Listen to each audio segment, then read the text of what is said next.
Hello friends, आज आपण बघणार आहे practice set 6.1 question number 1. Observe the table given below, check and decide whether the individuals have to pay income tax. इथं काही इंडिव्हिज्युअल्सची नावं दिलेली आहेत, जसं की मिस निकिता, मिस्टर कुलकर्णी. तर हे लोक टॅक्स भरतील का नाहीत भरणार, म्हणजे त्यांना टॅक्स भरावा लागेल का नाही लागेल हे आपल्याला डिसाईड करायचं आहे. तर टॅक्स भरणार की नाही हे दोन गोष्टींवरती डिपेंड असतं. एक म्हणजे त्या व्यक्तीचं वय आणि दुसरं म्हणजे त्याचा इन्कम, म्हणजे वर्षाला तो किती रुपये कमवतोय आणि त्याचं वय किती आहे. तर असं नसतं की जर तुम्ही वर्षामध्ये खूपच कमी पैसे कमवताय तरी पण तुम्हाला टॅक्स भरावा लागतो, असं नाहीये. तर हा जो टॅक्स असतो तो तुमच्या वार्षिक उत्पन्नावरती, म्हणजे तुम्ही वर्षभरात किती रुपये कमवताय याच्यावरती डिपेंड असतो आणि वयावरती असतो. म्हणून वय आणि इन्कम या दोन गोष्टींना आधार बनवून 3 चार्ट दिलेले आहेत, ते आपण पाहूयात.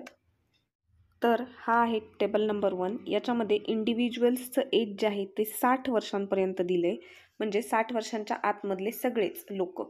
तर याच्यामध्ये वयाचा हा मॅटर आहे 60 वर्षांचा. आणि इकडे लेफ्ट साईडच्या कॉलममध्ये दिलेला आहे टॅक्सेबल इन्कम स्लॅब, म्हणजे करपात्र उत्पन्नाचे टक्के. म्हणजे रुपयांमध्ये तुम्ही जर का 2 लाख पहिला दिलेला आहे अप टू 2,50,000, म्हणजे तुम्ही जर का 2,50,000 कमवत असाल तर इन्कम टॅक्स नील आहे, म्हणजे तुम्हाला इन्कम टॅक्स द्यावा लागणार नाही आहे. जर तुमचं वय 60 वर्षांपर्यंतचं काहीही आहे आणि जर तुमचा इन्कम 2,50,000 असेल तर तुम्हाला टॅक्स भरायची गरज नाही आहे.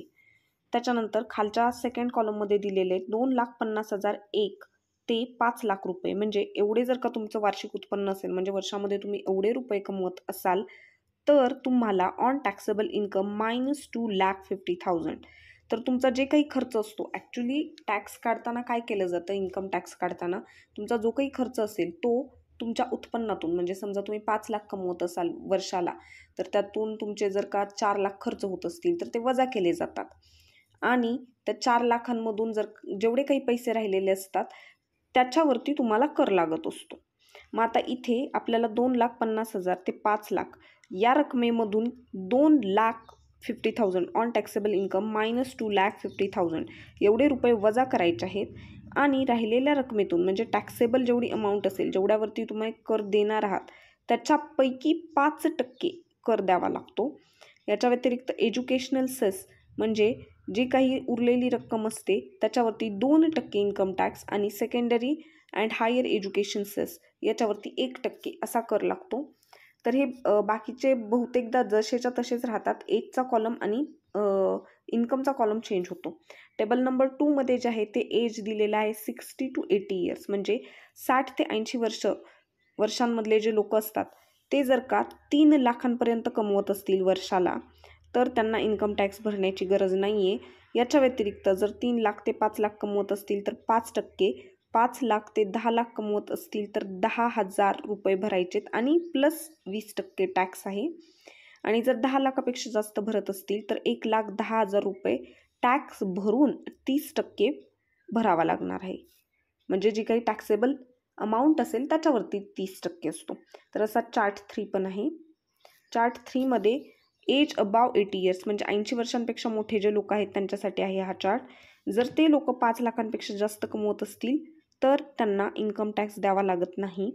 5 लाख ते 10 लाख कमवत असतील तर ऑन टॅक्सेबल इन्कम -5 लाख, तर त्यांची जी काही टॅक्सेबल अमाऊंट आहे त्याच्यामधून 5 लाख वजा करायचे आणि वजा केल्यानंतर जेवढी अमाऊंट राहील त्याच्यावरती मात्र 20% ते इन्कम टॅक्स घेतात. तर अशी ही सिस्टीम असते. यावरून आपण आत्ता प्रॅक्टिस सेट 6.2 सॉल्व्ह करणार आहे. तर यातला क्वेश्चन नंबर 1 आहे मिस निकिता, एज आहे 27 आणि त्यांचा टॅक्सेबल इन्कम आहे 2,34,000. तर आपण पाहूयात एजनुसार 27 एज आहे, म्हणजे ते 60 वर्षांच्या आतल्या व्यक्ती आहेत. हा चार्ट मराठीतून आहे पण इझी जाईल. तर 60 वर्षांच्या आतल्या वयांसाठी जसं की आत्ता आपण पाहिलं निकिताचं एज 27 इयर्स होतं, म्हणून हा चार्ट आपण फॉलो करणार टेबल नंबर 1. आणि त्यांचा जो इन्कम आहे तो 2,34,000 म्हणजे 2,34,000 आहे. तरी 2,50,000च्या आतच येतो, म्हणून त्या कशा असणार आहेत, करमुक्त, म्हणजे त्या कर भरणार नाही आहेत. तर आपण इथं फुल सेंटेन्समध्ये लिहू शकतो, निकिता, मिस निकिता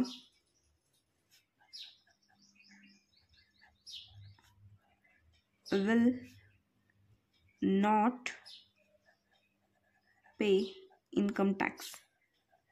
मिस निकिता ह्या इन्कम टॅक्स मिस निकिता यांना इन्कम टॅक्स भरावा लागणार नाही. यानंतर सेकंड क्वेश्चन आहे मिस्टर कुलकर्णी, त्यांचं एज आहे 36 इयर्स आणि इन्कम आहे 3,27,000. तर वयानुसार हाच चार्ट येईल परत, कारण 37 एज आहे आणि 60 वर्षांच्या आतल्या लोकांसाठी आहे आणि इन्कम आहे तो 3,27,000 आहे. मग तो जो आहे तो इथे येईल 2,50,000 ते 5 लाखाच्या दरम्यान येईल. मग त्याच्यावरती 5% एवढा इन्कम टॅक्स भरावा लागणार आहे. म्हणजे आलेल्या रकमेतून 2.5 लाख वजा करून केल्यानंतर त्याच्यावरती 5% व्याज धरलं जाईल, पण म्हणजे टॅक्स धरला जाईल, पण इन्कम टॅक्स भरावा लागेल. तर आपण इथं लिहू शकतो मिस्टर कुलकर्णी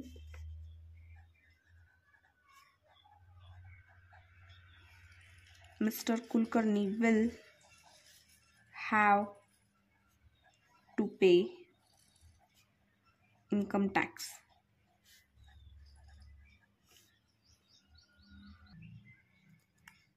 थर्ड आहे मिस मेहता, यांचं एज आहे 44 इयर्स आणि इन्कम आहे 5,82,000.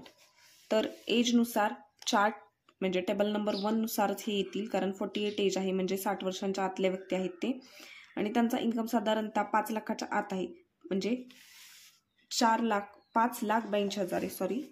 तर 5 लाख ते 10 लाख या दरम्यान येईल त्यांचा इन्कम, कारण 5 लाखाच्या पुढे आहे तो, म्हणून त्यांना 12,500 रुपये आणि 20% एवढा इन्कम टॅक्स भरावा लागणार आहे. तर यावरून आपण लिहू शकतो मिस मेहता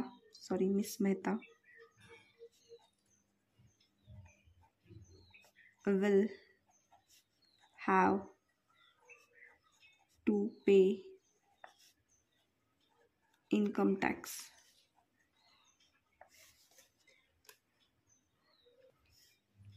नेक्स्ट क्वेश्चन आहे मिस्टर बजाज, एज आहे 64 इयर्स आणि इन्कम आहे 8,40,000. तर यानुसार टेबल नंबर 2 मध्ये त्यांचं एज येईल.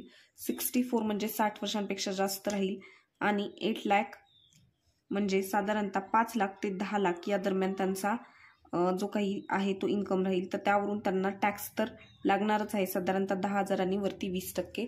म्हणून आपण इथे लिहू शकतो mister Bajaj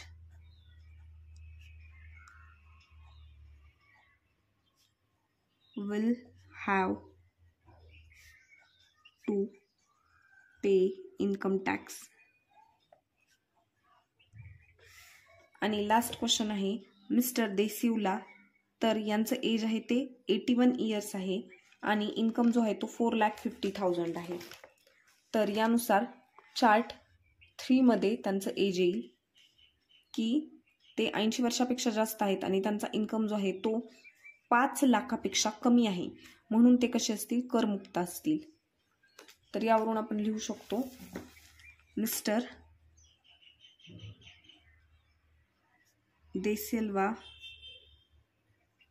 will not pay income tax.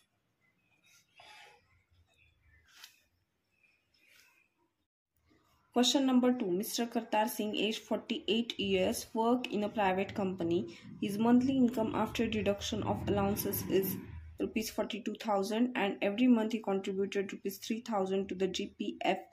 He has also bought rupees 15,000 worth of NSC, National Savings Certificate, and donated the rupees 12,000 to the PF Relief Fund. Compute his income tax. म्हणजे mister Kartar Singh यांचा monthly income जो आहे तो 42,000 rupees आहे आणि याच्यामधून ते प्रत्येक महिन्याला 3,000 रुपये GPF साठी खर्च करतात. त्याच्यानंतर 15,000 रुपये हे वर्षातून 15,000 रुपये त्यांचे NSC बॉन्डसाठी जातात आणि 12,000 रुपये ते PF रिलीफ फंडला डोनेट करतात. तर आपण त्यांचा इन्कम टॅक्स त्यांना किती भरावा लागेल हे आपल्याला काढायचं आहे यावरून. तर आपण आन्सर लिहिताना लिहिणार, सर्वात पहिल्यांदा आपण लिहिणार त्यांचा मंथली इन्कम आहे इज इक्वल टू 42,000. तर यावरून आपण त्यांचा इयरली इन्कम काढू शकतो. Yearly income is equal to rupees 42,000 multiply by 12. वार्षिक उत्पन्न काढायचं आहे म्हणून 12 ने मल्टिप्लाय केलं तर याचा आन्सर येतं आपल्याकडे रुपीज 5,04,000. तर त्यांचा इयरली इन्कम आहे, मिस्टर करतार सिंग यांचा इयरली इन्कम आहे ₹5,04,000. याच्या व्यतिरिक्त ते गिवनमध्ये दिलेलं आहे की ते प्रत्येक महिन्याला ₹3,000 हे GPF मध्ये खर्च करतात किंवा कॉन्ट्रीब्यूट करतात. Every month he contributed ₹3,000 to GPF. मग याच्यामध्ये त्यांचे वर्षासाठी किती रुपये जातील हेही काढावं लागेल. Therefore he contributed in GPF for 1 year is equal to, म्हणजे एका वर्षासाठी ते GPF मध्ये किती कॉन्ट्रीब्यूट करतात हे आपण कसं काढू शकतो. ₹3,000 मल्टिप्लाय बाय 12, कारण एका वर्षामध्ये 12 महिने असतात म्हणून आपण 12 ने मल्टिप्लाय करणार. इथे ₹36,000 याचा आन्सर येईल. तर एका वर्षामध्ये ते साधारणतः GPF मध्ये ₹36,000 कॉन्ट्रीब्यूट करतात. याच्या व्यतिरिक्त ही डोनेट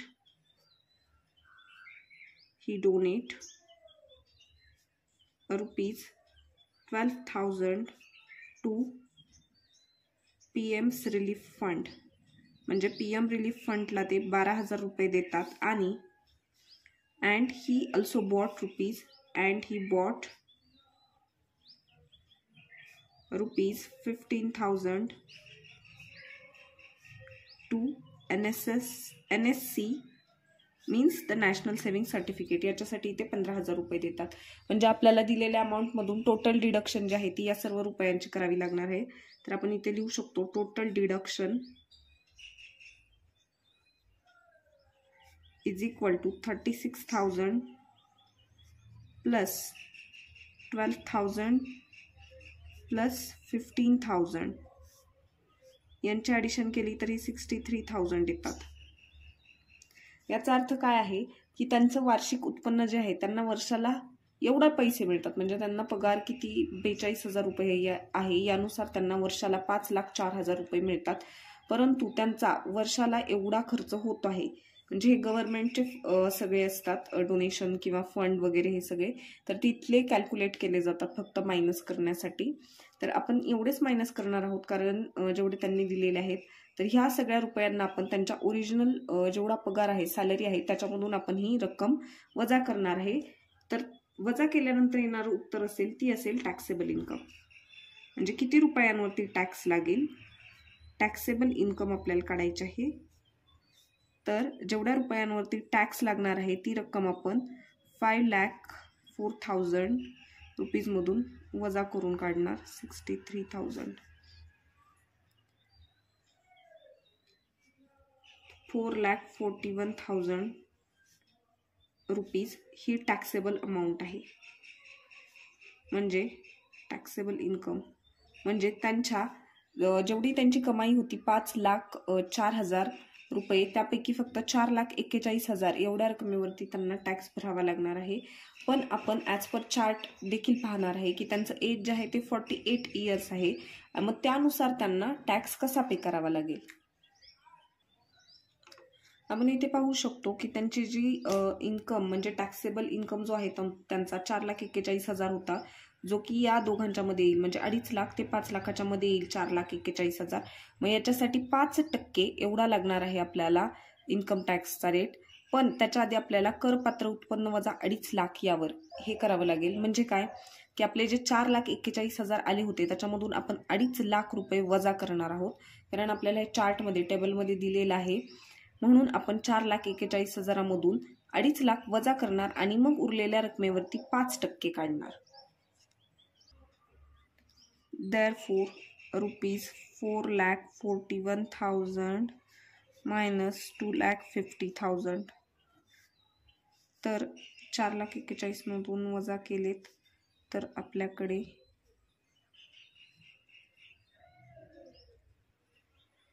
₹1,91,000 राहतात. म्हणजे आता आपण याच्यावरती 5% काढणार आहे. 1,91,000 रुपीज राहतील. तर याच्यावरून आपण काढू शकतो income tax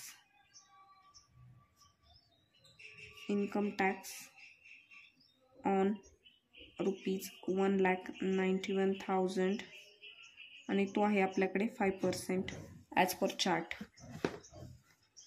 according to table number 1 असं लिहू शकतो आपण इथं. अकॉर्डिंग टू टेबल नंबर 1 1,91,000 रुपीजचे आपल्याला 5% काढायचे आहेत. पर्सेंट म्हणजे 100 असतात म्हणून इथं आपण 5च्या खाली 100 लिहिणार. 1,2,1,2,0 कट होतात. आपल्याकडे राहतील 1,01,910 rupees multiply by 5 is equal to 0.5.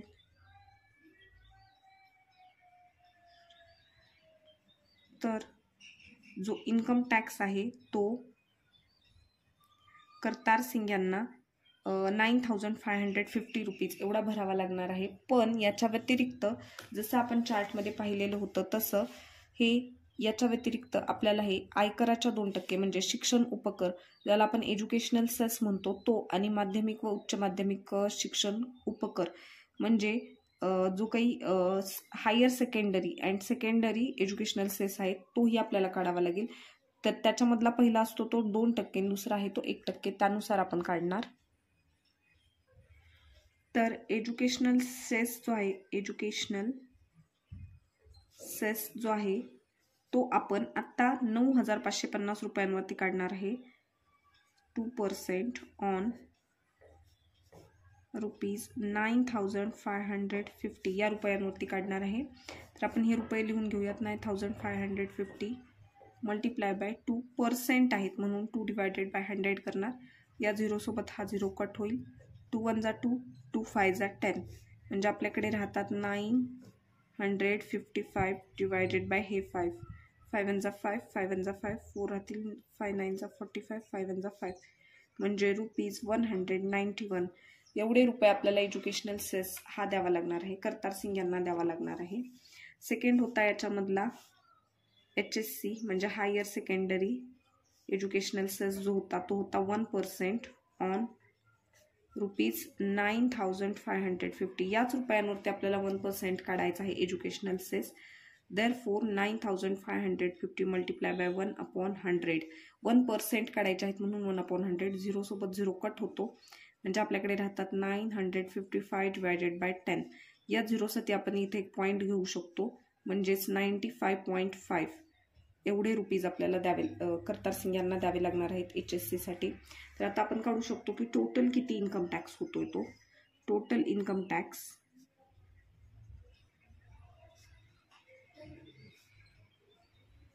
तर पहिला होता ₹9,550 रुपीज प्लस एज्युकेशनल सेस होता ₹191 आणि थर्ड होता HSC सेस इज ₹95.5. तर यांची आपण ॲडिशन केली तर आपल्याला आन्सर मिळतं ₹9,836.5. म्हणजे करतार सिंग यांना आपण फुल सेंटेन्समध्ये लिहू शकतो की करतार सिंग यांना ₹9,836.5 रुपीज एवढा इन्कम टॅक्स भरावा लागेल. Therefore, Mr. Kartar Singh